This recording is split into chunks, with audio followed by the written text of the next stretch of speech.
थांब, इतकी घाई कशाची आहे तुला? ज्या उत्तरासाठी तू तळमळतोयस तेच उत्तर देण्यासाठीच मी आज इथे आलो आहे. आधी तू शांत हो आणि माझ्याकडे बघ.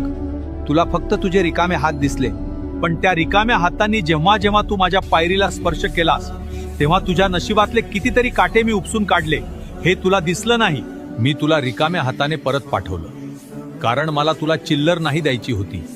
मला तुझी पात्रता इतकी वाढवायची होती की त्यात माझं यश मावेल. जर मी तुला पहिल्याच दिवशी सर्व दिलं असतं तर आज तू माझ्या दारात नसतास. तुझे पाय मातीला लागावेत, तुला माणुसकी कळावी म्हणून मी तुला इतके दिवस फिरवलं. पण आता तुझी परीक्षा संपली आहे, कारण आता मी जे देणार आहे ना ते सावरताना तुझे हे 2 हात सुद्धा अपुरे पडतील. धीर धर, तुला फळ गोडच मिळेल.